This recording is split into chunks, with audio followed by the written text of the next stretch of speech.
느헤미야는 예루살렘에 도착해서 3일간 휴식을 하고 몇몇 측근들과 예루살렘 성벽을 돌아봅니다. 성벽이 무너져 있고 헤어더미가 쌓여 있어서 이제 말을 타고는 더 이상 갈 수 없는 곳까지 이르르고 말에서 내려서 이렇게 살펴봅니다. 살펴보고 이제 돌아와서 한참 묵상을 한 뒤에 이제 사람들을 모아서 우리가 이 건축을 하자라고 제안을 하게 되고 그런 모습을 보고 이제 느헤미야의 그런 계획에 대해서 비웃고 심려기고 하는 그런 대적자들도 이렇게 나타나는 것을 본문 전체가 그려주고 있습니다. 느헤미야 이 성경 말씀의 핵심 질문은 하나님의 그 선하신 손이 어떻게 이 역사 가운데서 우리의 삶의 현장에서 선한 일을 성취하시는가 하는 점입니다. 하나님의 그 선하신 손이 어떻게 역사 가운데서 이루어질까? 이것을 이제 느헤미야가 보여주고 있습니다. 하나님의 선하신 손이 역사 가운데서 이렇게 이루어지고 성취하는 데 있어서 느헤미야라는 한 사람이 나타나는 것을 볼 수가 있죠. 하나님의 선하신 손은 이제 예루살렘을 도성을 재건하는 것이고 이 재건하는 과정 중에 하나님의 그 선하신 손이 여러 가지 일들을 사방팔방으로 주변 여건을 따라 하지만 그 하나님의 선하신 손이 느헤미야의 가슴 안에 뭔가를 확 집어넣어 버렸어요. 느헤미야가 이 가슴 속에 이 뜨거운 것 때문에 현재 그는 최고위층으로 성공한 사람이지만 이 현재를 버리고 먼 강약이 1500km의 요정을 따라서 이제 가서 새로운 일을 시작하는 것.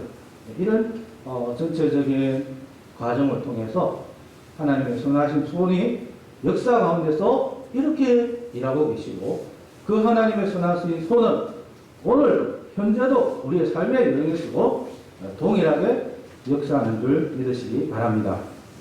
오늘 본문 2장 12절에 보면 내 하나님께서 예루살렘을 위해 무엇을 할 것인지 하나님의 선하신 손이 예루살렘에 이렇게 역사하시겠다는 것이죠.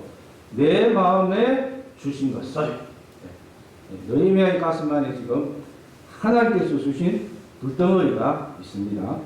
이 내 마음에 주신 것은 예루살렘 도성이 무너졌는데 그것이 남의 일이 아니고 바로 너의 일이다. 네가 가서 해결하라 하는 하나님의 명령, 사명, 부르심, 소명입니다. 어떻게 이렇게 하나님의 명령을 받았을까? 신통해서 계시로 받았던 것일까? 하나니아가 들려주는 서글픈 소식. 예루살렘 성벽이 허물어지고 성문들이 다 불타고 그 성 안에 있는 사람들이 극심한 고통 가운데 있습니다. 이 소식을 접하고 슬퍼서 눈물을 흘리면서 작정하고 기도에 들어갔습니다. 기슬러월 12월 음동설안에 혹한에 이런 소식을 접하고 집중적으로 끈질기게 이제 기도를 작정하고 기도에 들어갔습니다. 우리 어떤 성도님들은 가정에 자기 자신에 대해서 어떤 나름대로의 이 문제를 가지고 100일을 혹은 아침을 금식하며 또 100일을 새벽 기도를 드리면서 이렇게 기도하는 것들을 볼 수가 있습니다. 이렇게 일상에 어려움이 생기면 그때가 우리가 하나님을 만나야 할 때이고 하나님께 나아가야 할 때이고 하나님께 기도해야 될 때인 줄로 믿습니다. 느헤미야는 홀로 기도하지 않고 또 기도의 이런 제목들을 주변 사람들하고 나누었어요. 그래서 이렇게 여기저기서 기도팀들이 생겨서 수산성 전체 사람들이 모여서 이 일을 위해서 기도하는 그런 중보 기도팀도 구성을 했습니다. 이렇게 한참 기도할 때에 그가 어떤 핵심 기도문에 이르게 되는데 주여 구하오니 귀를 기울이시사 종의 기도와 주의 이름을 경외하기를 기뻐하는 종들의 기도를 들으시고 오늘 종이 형통하여 이 사람들 앞에서 은혜를 입게 하옵소서. 이 사람들 앞에서 그가 눈물을 흘리며 금식하며 간절히 기도하며 중보기도 팀들도 여기저기서 막 아침으로 점심으로 밤낮으로 거리에서 집안에서 어디서든지 기도하는데 이분들의 기도회가 전체적으로 수렴해서 한 구절로 딱 나오는 이 핵심 기도문이 이 사람들 앞에서 은혜를 입게 하옵소서. 요거 가지고 계속 기도하는 거예요.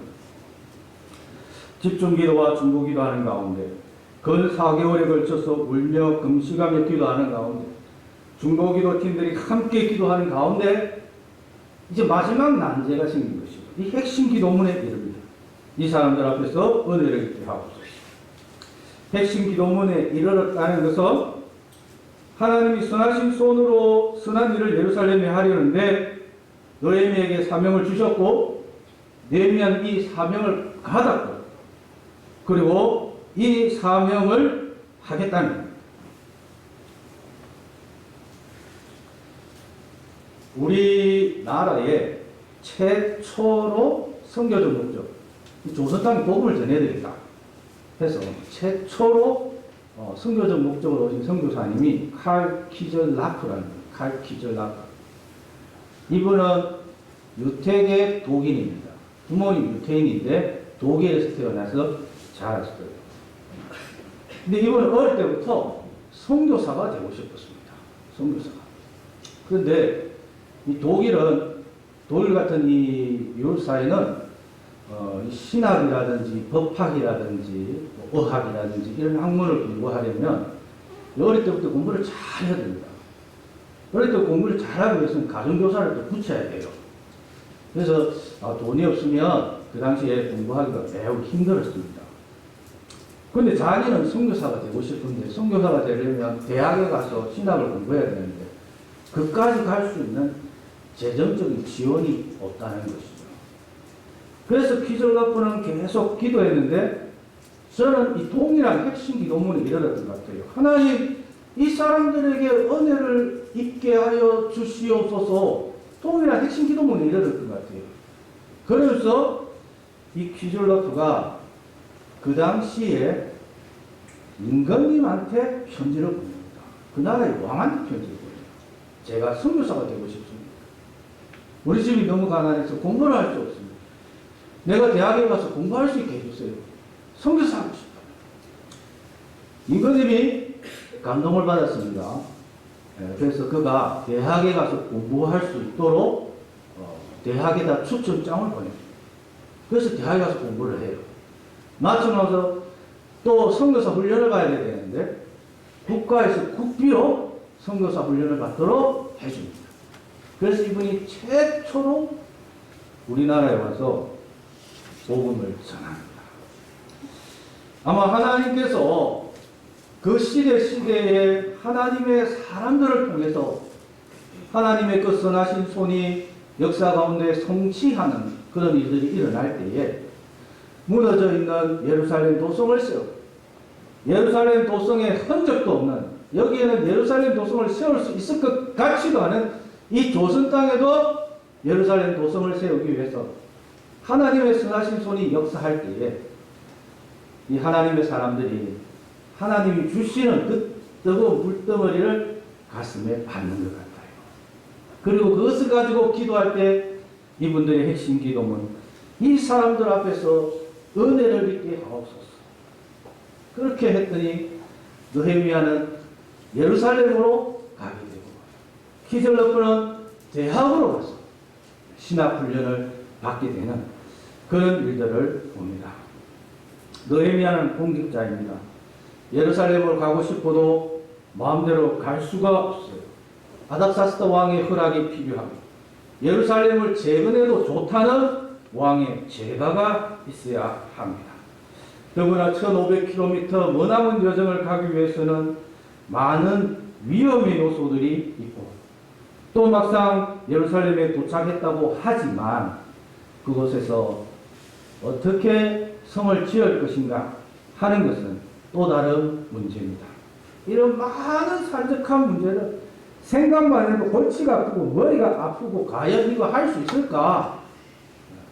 물음표만 나고 사람들끼리 모여서 이야기하면 이건 논쟁밖에 되지 않는 이런 어마어마한 과제 앞에서 기도를 했더니 핵심 기도문에 이르렀습니다. 주여, 이 부족한 종이 이 사람들에게 은혜를 있게 하옵소서. 그렇게 기도했더니 기도 응답의 역사가 일어났습니다. 아닥사스다 왕은 기꺼이 예루살렘 도성 재건을 허락하고 느헤미야를 보내었죠.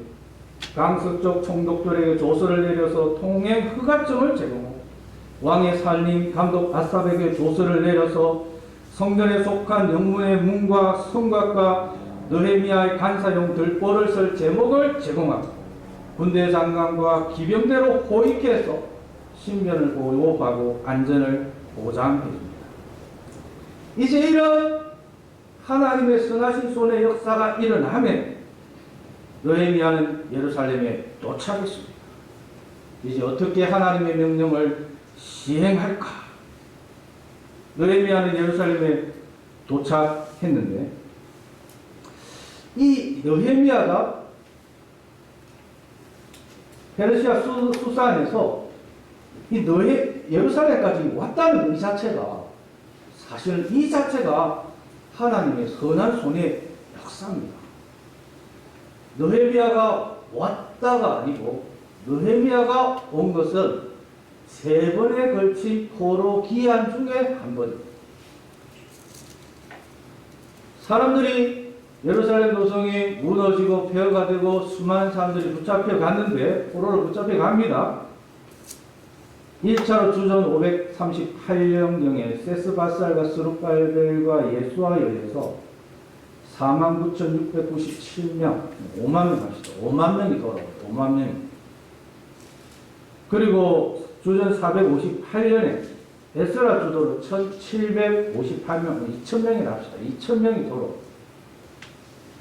그리고 주전 444년, 만 13년 뒤에 느헤미야 주도로 다시 돌아옵니다. 돌아와요. 끌려갔던 사람들이.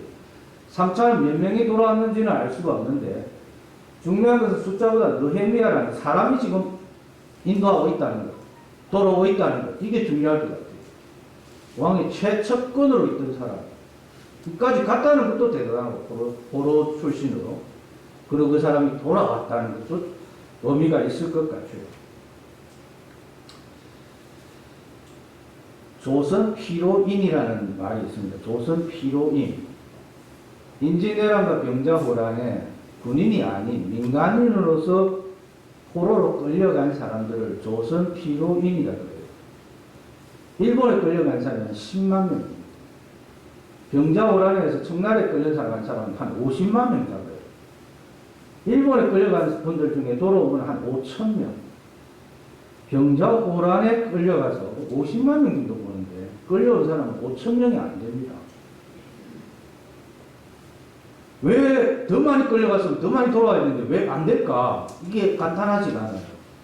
인조임금이 이런 이야기를 합니다. 슬프다.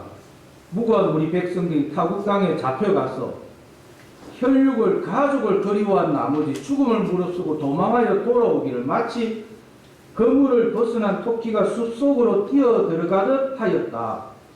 그러나 남한산성의 조약이 엄중하다는 것을 어찌 알았겠는가. 일본에는 돌려도 아이고 안됩니다.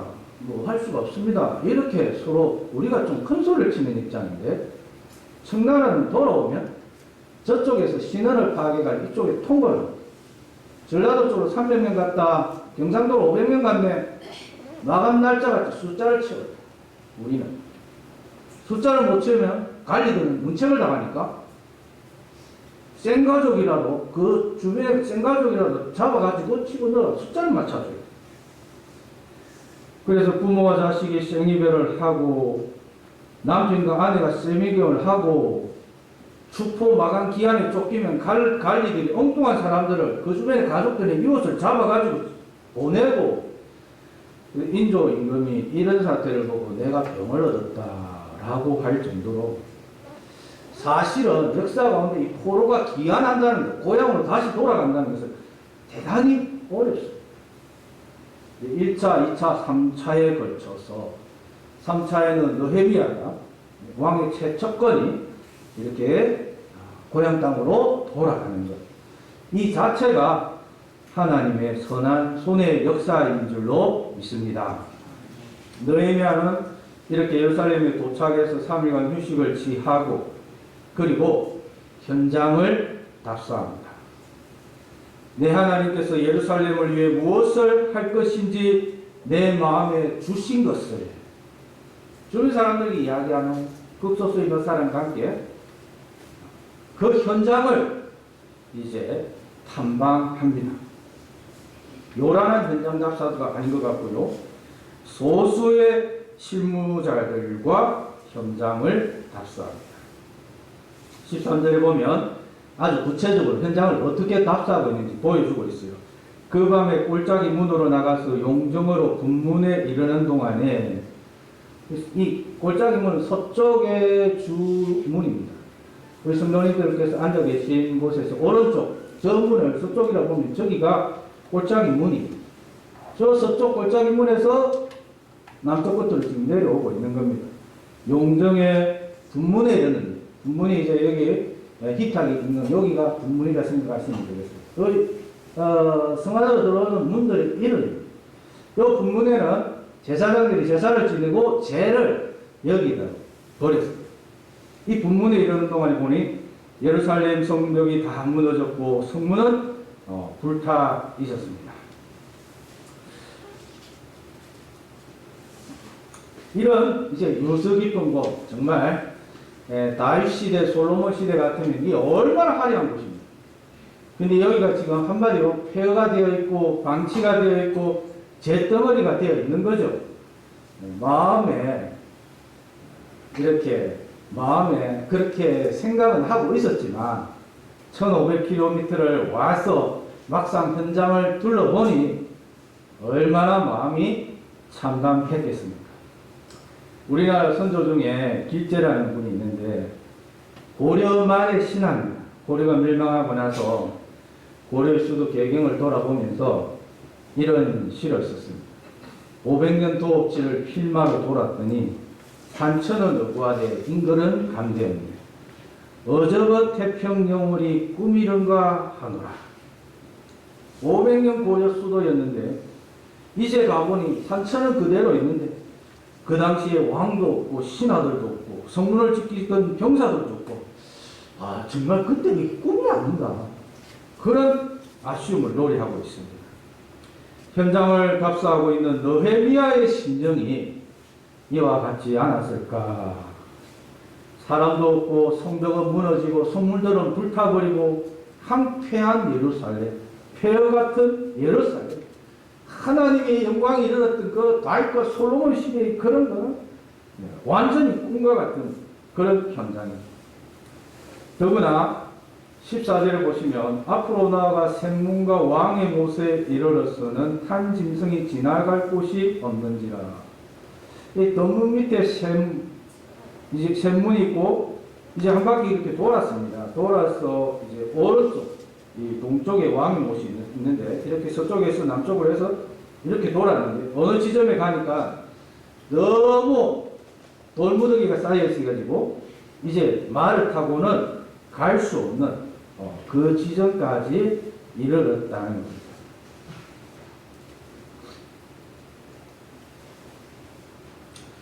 성벽이 무너질 때 언덕 위에 줄줄이 늘어서 있던 그런 주택들도 파괴가 되고 그래서 많은 돌들이 이렇게 산처럼 쌓여 있어서 이제 더 갈 수가 없는 것이죠. 느헤미야는 무너진 성벽들이 있던 곳에 이제 다시 성벽을 세울 것인가? 그렇지 않으면 이걸 다 걷어내고 그 자리에 다시 세워야 될 것인가? 그렇지 않으면 그 바깥에다 세워야 될 것인가? 그 안에다 세워야 될 것인가? 이런 것들을 고민해야 될 정도로 이게 처참하게 폐허가 되어 있습니다.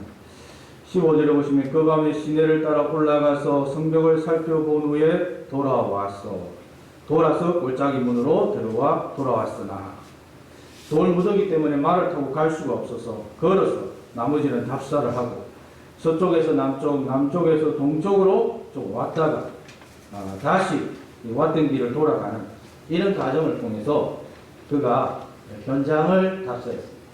하나님이 주신 것을 이루기 위해서 현재 누리고 있던 것들을 버리고 1500km를 왔어. 그리고 밤에 현장을 답사하는, 어떻게 해야 될까 고민하고 기도하고 그러면서 현장을 보고 하는 그런 느헤미야의 모습을 볼 수가 있습니다. 이제 16절에는 그가 현장에서 보았던 것들을 가지고 고민하고 소화해서 이제는 주변 사람들하고 공유하는 모습을 볼 수가 있습니다. 16절에 보시면 방백들은 내가 어디 가서 쓰며 무엇을 하였는지 알지 못하였고 나도 그 일을 유다 사람들에게나 제사장들에게나 귀족들에게나 방백들에게나 그 외에 일하는 자들에게 알리지 아니하다가, 이 방백들이라는 것은 그 당시에 페르시아 제국을 대표해서 그 지역을 다스리는 어떤 정치 관료들을 이야기하고요.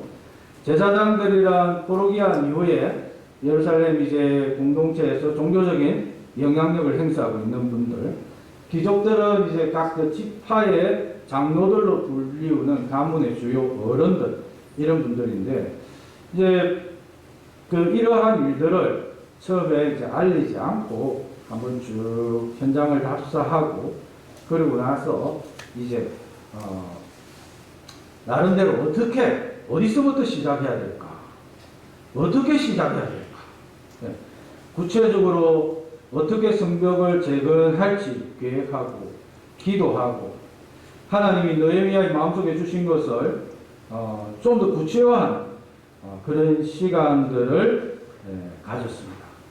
그리고 17절 18절에 보시면 그들에게 이르기를 우리가 당한 공경은 너희도 보고 있는 바라. 예루살렘이 항폐하고 성문이 불탔으니 자 예루살렘 성을 건축하여 다시 수치를 당하지 말자. 후에 라는 말이 나옵니다. 그죠? 후에 현장을 답사했습니다.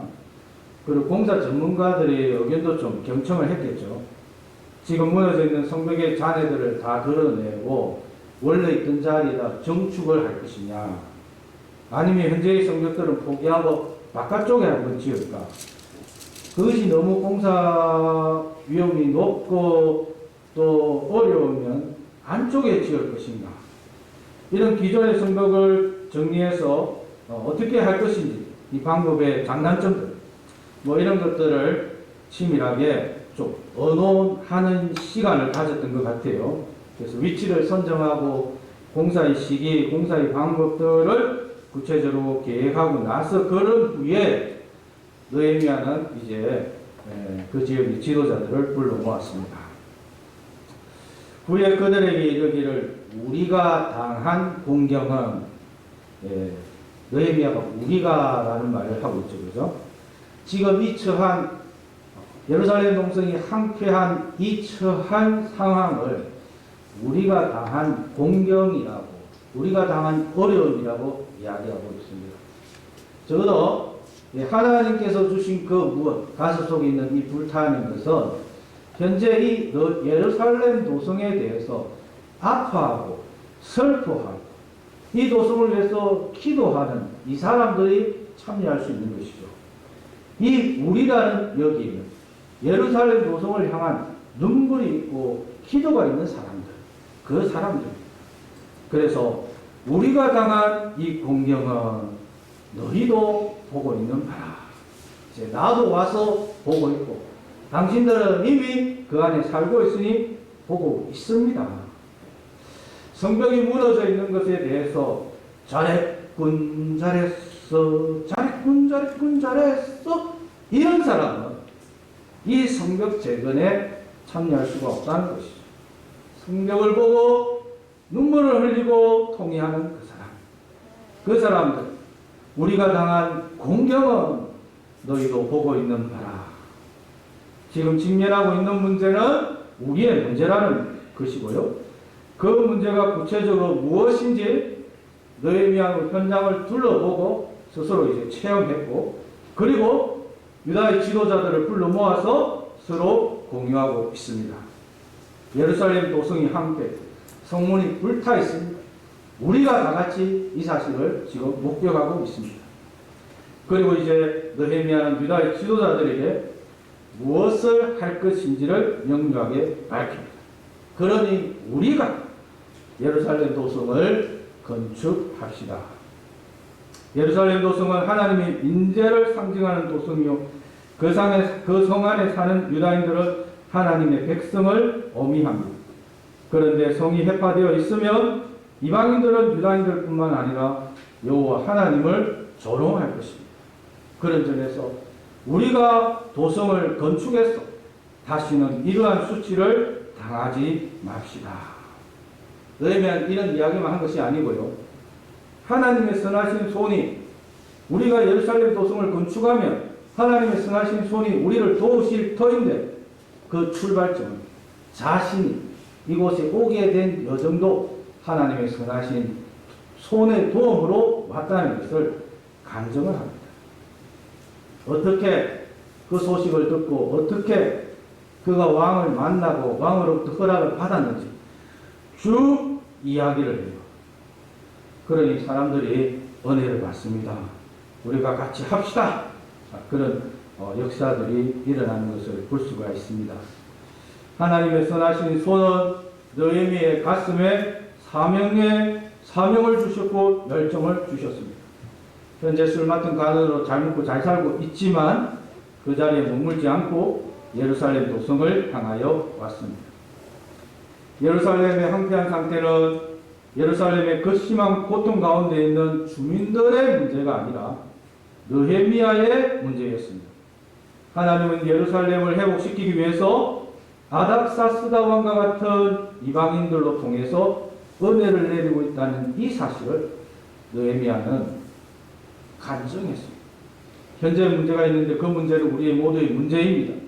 그리고 이 문제를 해결하기 위해서 지금 하나님의 선하신 손길이 역사하고 있습니다.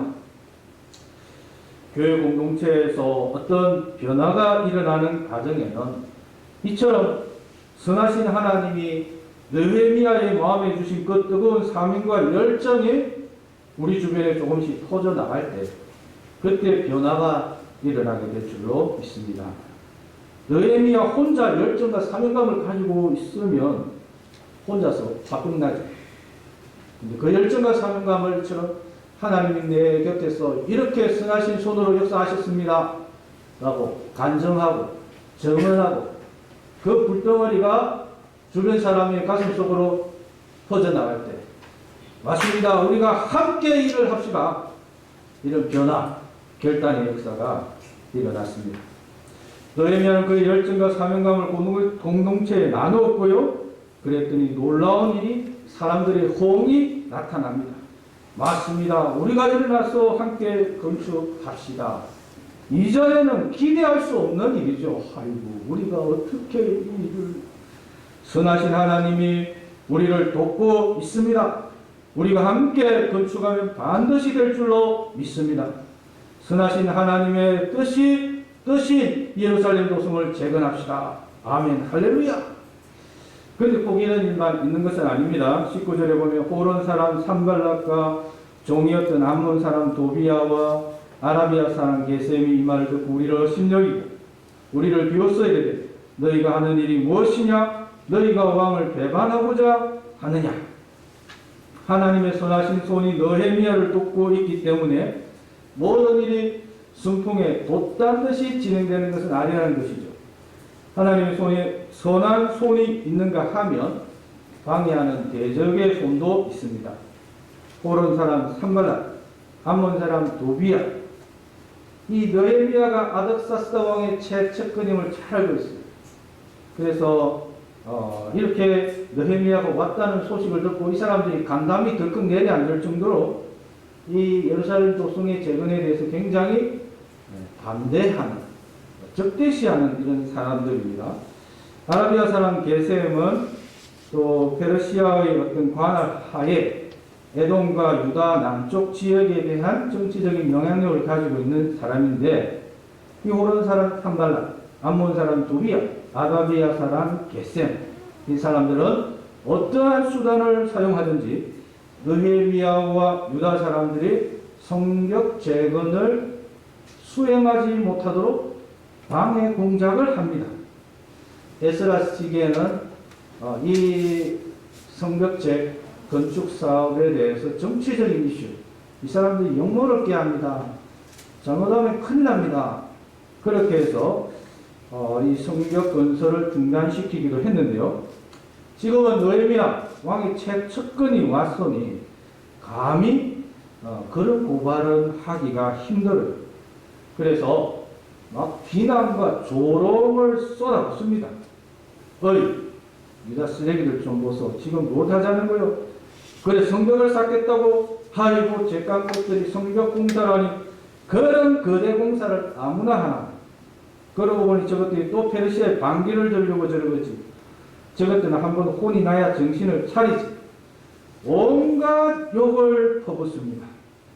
그런데 느헤미야가 담대하게 대답하죠. 20절에 보시면 내가 그들에게 대답하여 이르되 하늘의 하나님이 우리를 형통하게 하시리니 그의 종들인 우리가 일어나 건축하려니와 오직 너희에게는 예루살렘에서 아무 기업도 없고 권리도 없고 기업되는 바도 없다. 느헤미야의 대답은 세 가지로 압축됩니다. 예루살렘 도성을 재건하는 것은 느헤미야의 비전이나 아닥사스다의 명령이 아니라 하나님의 뜻이다. 우리는 단지 하나님의 종으로서, 일꾼으로서 하나님의 명령을 수행하는 것이다. 둘째로 저런 비방과 조롱에 대해서 일일이 대답하지 말고 무시하고 성벽 재건을 묵묵히 수행하자. 셋째로 느헤미야는 이 사람들과 협력하는 것을 거부한다.